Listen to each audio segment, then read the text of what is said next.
பனையூர்லேருந்து ஒரே ஒரு முறை தான் வெளியே வந்திருக்காரு, ஆனால் சிஎம் ஆகணுங்கிறாரு.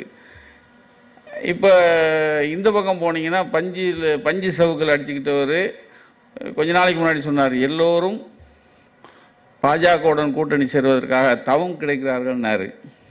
நம்மால் ஒருத்தர் பாஜகவா நோன்னு சொல்லியிருந்தவர் கடைசி நேரத்தில் 6 மாதம் இருக்குல்ல கூட்டணிக்கு, அப்போ நாங்கள் பார்த்துக்கலாம் அப்படிங்கிறார். அப்போ அண்ணன் சொன்ன ஒரு விஷயம், இந்த கூட்டணிங்கிற ஒரு விஷயம் பாஜகவும் மேற்படி எடப்பாடி கட்சியும் சேர்ந்துக்குது. ஏன்னா எடப்பாடி அவர் அந்த கட்சியை காப்பாற்றுறதுக்கு ரொம்ப கஷ்டப்படுறாரு அவர்.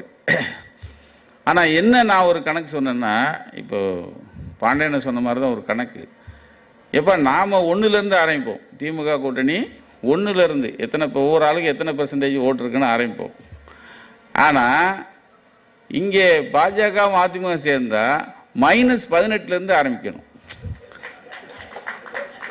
ஏன்னா இந்த ஓட்டு இருக்குல்ல, இஸ்லாமிய ஓட்டு, கிறிஸ்தவ ஓட்டு, இந்த ஓட்டு அந்த ஓட்டுலாம் இருக்குல்ல, அது பூரா பகிச்சு வச்சுருக்காங்கல்ல, அதை பூரா நீங்கள் மைனஸ்லேருந்து தானே ஆரம்பிக்கணும். இவங்க என்னைக்கு 1க்கு வந்து அதுக்கப்புறம் அங்கே போகணும்.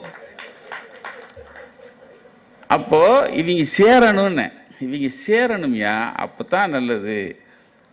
ஆனால் எந்த கேப்பும் விடாமல் இந்த கூட்டணியை பக்கபலமாக வச்சுக்கிறது. இவ்வளவு தாராளம் கூடவே கூடாதுன்னு, இவ்வளவு தாராளம்லாம் அண்ணனுக்கு கூடவே கூடாது. நானாக இருந்தேன்னா ஐயப்பா ஏன்னா இவ்வளவானே இறக்கம்.